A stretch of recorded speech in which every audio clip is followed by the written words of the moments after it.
എപ്പിസോഡിന്റെ opening സീനില് ആ വാർഡന് ആളാണെങ്കിൽ ഇപ്പൊ ലൂഫിയെ തകർത്ത് താഴെയിട്ട് പുറത്തേക്ക് ഇറങ്ങി വരും. അപ്പൊ അവിടുന്ന് അങ്ങനെ ബ്ലാക്ക് ഔട്ട് ചെയ്ത് ലെവൽ 5 കാണിക്കും. അവിടെ ആണെങ്കിൽ ഉള്ള പ്രിസണേഴ്സ് എല്ലാവരും തണുത്ത് മരവിച്ചിരിക്കുകയാണ്. സ്ഥലം മുഴുവൻ ഐസാണ്.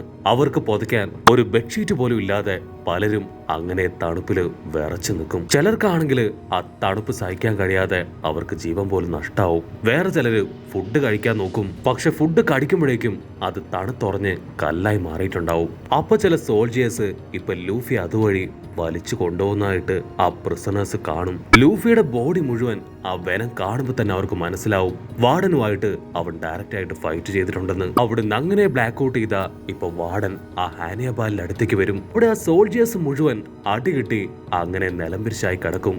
വാർഡൻ ഫുൾ കലിപ്പില് ഇപ്പൊ ഹാനിയബാലിന്റെ കഴുത്തിന് പിടിച്ച് അങ്ങനെ ഉയർത്തിയെടുക്കും. ഹാനിയബാൽ പറയും, പ്ലീസ് ദയവ് ചെയ്ത് എന്നോട് ക്ഷമിക്കണം. പറക്കു വർക്സിലെ നമ്പർ 2 വില്ലൻ അവനാണ് ഇതൊക്കെ ചെയ്തത്. വാർഡൻ പറയും, എന്തൊക്കെ സംഭവിച്ചിട്ടാണെങ്കിലും അവനെ എത്രയും പെട്ടെന്ന് കണ്ടുപിടിച്ച് ഇവിടേക്ക് കൊണ്ടുവന്നേ പറ്റൂ. സോ ഇപ്പൊ തന്നെ എല്ലാവരും 3rd ഫ്ലോറും ലെവലിലേക്ക് പോയി അവരൊക്കെ ഇവിടേക്ക് കൊണ്ടുവരണം. എനിക്ക് എത്രയും പെട്ടെന്ന് എന്റെ പ്രധാനപ്പെട്ട സ്ഥലത്തേക്ക് പോകണമെന്ന് പറഞ്ഞ് ആളിപ്പോ വയറ് തിരുമാൻ തുടങ്ങും. വാർഡനാണെങ്കിൽ ഇപ്പൊ ചെറുതായിട്ട് ഗ്യാസ് ഒക്കെ റിലീസ് ചെയ്ത് മുൻപോട്ടേക്ക് പോകും. അത് കാണുമ്പോൾ തന്നെ മനസ്സിലാവും വാർഡൻ കക്കൂസുമായിട്ട് യുദ്ധം ചെയ്യാൻ പോവാണെന്ന്.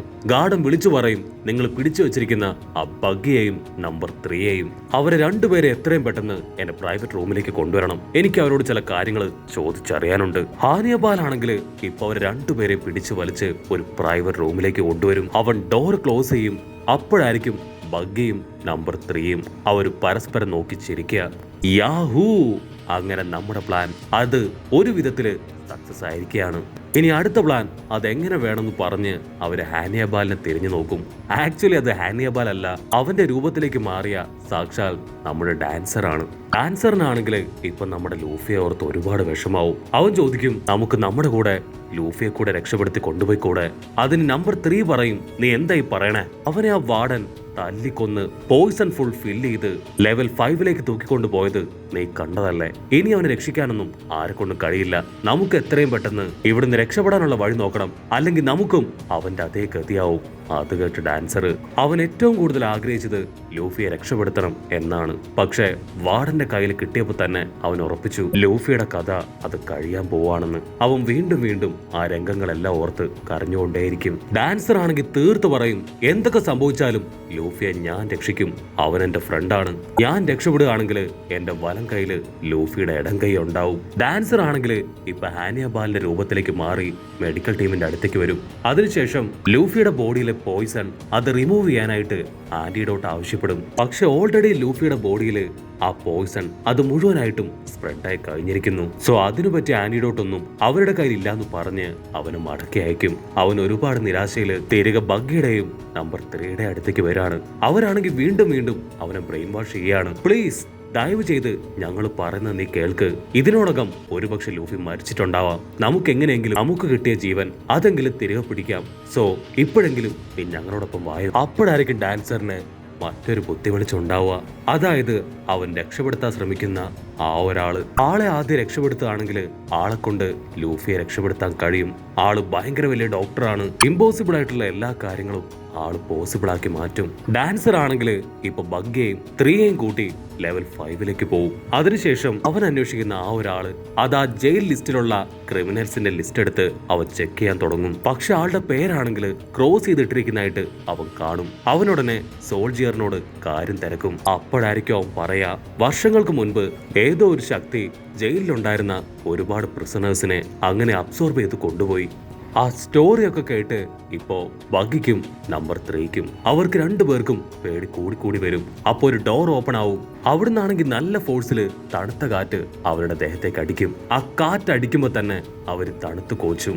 ആ സോൾജിയേഴ്സ് ആണെങ്കിൽ അവരുടെ ഡ്രസ്സ് അത് ഊരിത്തരാൻ പറയും. കാരണം അവിടേക്ക് കയറുമ്പോ ആരും ഇത്തരത്തിലുള്ള വലിയ വലിയ കോട്ടും സ്യൂട്ടൊന്നും ധരിക്കാനായിട്ട് പാടില്ല.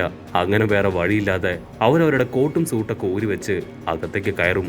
അകത്തേക്ക് കയറേണ്ട താമസം ഒരു തണുത്ത കാറ്റടിച്ച് അവരങ്ങനെ ഫ്രീസ് ആയിട്ട് നിൽക്കും.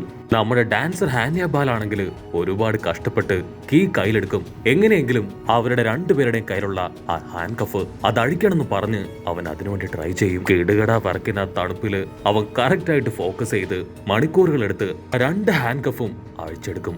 അവരൊരു ദീർഘനിശ്വാസമൊക്കെ വിട്ട് മുൻപോട്ട് നോക്കുമ്പോഴായിരിക്കും അവിടെ മുഴുവൻ ഇപ്പൊ ഒരുപാട് വോൾഫ്.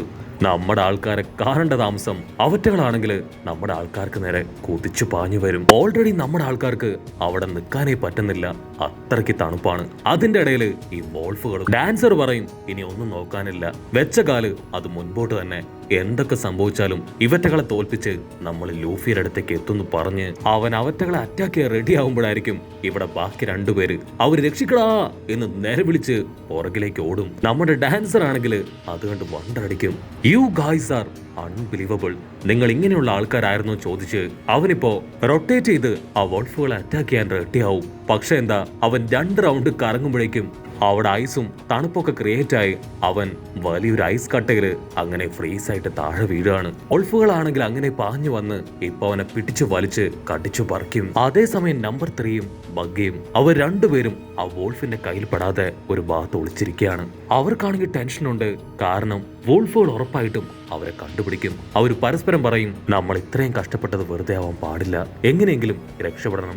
നമ്മൾ ഇവിടെ ഇങ്ങനെ ഇരിക്കുകയാണെങ്കിൽ തൊട്ടിയിടയിൽ ഐസ് വന്ന് പൊതിഞ്ഞ് നമ്മളും ഐസ് ബ്രിക്സ് ആയി പോവും. സോ അതിനെ പ്രിവെന്റ് ചെയ്യാൻ നമുക്ക് ജോഗ് ചെയ്ത് കാര്യമായിട്ട് എന്തെങ്കിലും ആലോചിക്കാന്ന് പറഞ്ഞ് അവരിപ്പോ ചാടാൻ തുടങ്ങും. പക്ഷെ അങ്ങനെ ചാടിക്കൊണ്ടിരുന്ന അവരുടെ എനർജി അത് വെറുതെ വേസ്റ്റ് ആവും. മാത്രമല്ല അവിടെ നല്ല തണുത്ത കാറ്റുണ്ട്. ആ കാറ്റിലാണെങ്കിൽ അവർക്ക് പിടിച്ചു നിൽക്കാനാവുന്നില്ല. സോ അടുത്ത് എവിടെയെങ്കിലും ഒളിച്ചു നിൽക്കാൻ പറ്റിയ എന്തെങ്കിലും ഉണ്ടോ നോക്കി അവർ മുൻപോട്ടേക്ക് പോകും. അവരോടുന്നതിനിടയിൽ തെറിച്ചടിച്ച് താഴെ വീണ് വീണ്ടും ഐസായി എങ്ങനെയൊക്കെയോ എഴുന്നേറ്റ് ഇപ്പോ ഒരു ജയിലിന്റെ അകത്ത് കയറിയിരിക്കും. അവിടെയാണെങ്കിലും ഫുൾ ഐസാണ്. പക്ഷെ അവർക്കിപ്പോ അവിടെ ഇരിക്കാൻ പറ്റുന്നുണ്ട്.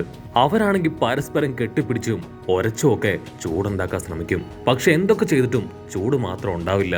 ഇനി ഇരുന്നിട്ട് കാര്യമില്ല, നമുക്ക് പുറത്തേക്ക് പോവാന്ന് പറഞ്ഞ് അവര് പുറത്തേക്ക് ഇറങ്ങുമ്പോഴായിരിക്കും ഒരു വമ്പ ട്വിസ്റ്റ്. നമ്മൾ മുൻപ് കണ്ട ആ വോൾഫിൻ കൂട്ടം അവറ്റുകള് ഇപ്പൊ അവരെ നോക്കി ആ സെല്ലിന്റെ വെളിയിൽ നിൽക്കുകയാണ്. അവരെ കാണേണ്ട താമസം ബഗ്ഗി പറയും അയ്യോ ഇല്ല, നിങ്ങൾക്ക് പറ്റിയ ഇറച്ചി അത് ഈ നമ്പർ 3യുടെ ബോഡിയിലുണ്ട്. അവൻ ഭയങ്കര ഫ്രഷ് ആണ്, എന്റെ ബോഡി മുഴുവൻ പോയിസൺ ആണെന്ന് പറഞ്ഞ് അവൻ പരസ്പരം പാര വെക്കും. അത് കേൾക്കേണ്ട താമസം നമ്പർ 3 പറയും ഒരിക്കലുമില്ല, എന്നെ കഴിഞ്ഞും കൂടുതൽ ആരോഗ്യം അത് ഇവനാണ്, ഇവന്റെ ബോഡിയിലെ ഇവന്റെ മീറ്റ് ഭയങ്കര ഡിലീഷ്യസ് ആണ്. അവർ രണ്ടുപേരും ഇപ്പൊ പരസ്പരം ചൂണ്ടിക്കാണിച്ചുകൊണ്ടേയിരിക്കും. വോൾഫുകൾക്കാണെങ്കിൽ ഒന്നും മനസ്സിലാവില്ല. മാത്രമല്ല അത് ഒരുപാടുണ്ട്. അവറ്റകൾ സെക്കൻഡുകൾ വെച്ച് അവർ രണ്ടുപേരെയും കടിച്ചു കീറും. കട്ട് ചെയ്ത ഇവിടെ ലൂഫി, അവനാണെങ്കിൽ ആ പോയിസൺ മുഴുവൻ അവന്റെ ബോഡിയിൽ അങ്ങനെ സ്പ്രെഡായി വേദനയിൽ കരഞ്ഞുകൊണ്ടേയിരിക്കും. ലൂഫിയുടെ മനസ്സിൽ ഇപ്പൊ എയ്സിന്റെ മുഖം മാത്രമേ ഉള്ളൂ. അവൻ വീണ്ടും പതിയെ എഴുന്നേക്കാൻ ശ്രമിക്കും. അപ്പൊ ഗ്രാൻഡ്മ അവസാനമായിട്ട് പറഞ്ഞ കാര്യം അവരോട് ഫൈറ്റ് ചെയ്ത് ആർക്കും ജയിക്കാൻ കഴിയില്ല, നീ തോറ്റു പോകുമെന്ന് പറഞ്ഞ ആ കാര്യം അതവൻ ഓർത്ത് ഒരു സെക്കൻഡ് ഡിസപ്പോയിന്റഡ് ആവും. പക്ഷെ വീണ്ടും അവൻ അവന്റെ ഊർജം അത് തിരികെ പിടിക്കുകയാണ്. ലൂഫി അവിടെ ഉണ്ടായിരുന്ന കമ്പിയില് അവന്റെ തല ആഞ്ഞെട്ടിപ്പിക്കും. അത് കണ്ടൊരു പ്രിസണർ പറയും നീ ഇനി എന്തൊക്കെ ചെയ്തിട്ടും കാര്യമില്ല, പോയിസൺ അത് നിന്നെ ഓൾറെഡി ടേക്ക് ഓവർ ചെയ്ത് കഴിഞ്ഞു. പക്ഷെ ലൂഫി ആണെങ്കിൽ അപ്പോഴും വിട്ടുകൊടുക്കാതെ നിലവിളിച്ച് തലയിട്ടിപ്പിച്ചു കൊണ്ടേയിരിക്കും. ചുറ്റുമുള്ള പ്രിസണേഴ്സ് അവര് വീണ്ടും ജയിലിന്റെ യഥാർത്ഥ ഭീകരാവസ്ഥ അവന് പറഞ്ഞു കൊടുത്തോണ്ടേയിരിക്കും. അങ്ങനെ അവർ കാര്യമായിട്ട് സംസാരിക്കുമ്പോഴായിരിക്കും നമ്മുടെ ഡാൻസർ അവനിപ്പോ അവിടേക്ക് നടന്നു വരിക. എനിക്ക് എന്റെ ലൂഫിയെ അവനെ രക്ഷിച്ചേ പറ്റൂ, അവൻ എന്റെ ബെസ്റ്റ് ഫ്രണ്ട് ആണെന്ന് പറഞ്ഞ് അവൻ അങ്ങനെ വിളിച്ചു കൂന്നതോട് കൂടെ ഈ ഒരു എപ്പിസോഡും അവസാനിക്കുന്നു. എപ്പിസോഡ് ഇഷ്ടപ്പെടുകയാണെങ്കിൽ തീർച്ചയായിട്ടും ലൈക്ക് ചെയ്യാനും കമന്റ് ചെയ്യാനും ഷെയർ ചെയ്യാനും മറക്കല്ലേ. അടുത്തൊരു അടിപൊളി എപ്പിസോഡുമായിട്ട് കാണുന്നവരെ it's me with Mallu episode.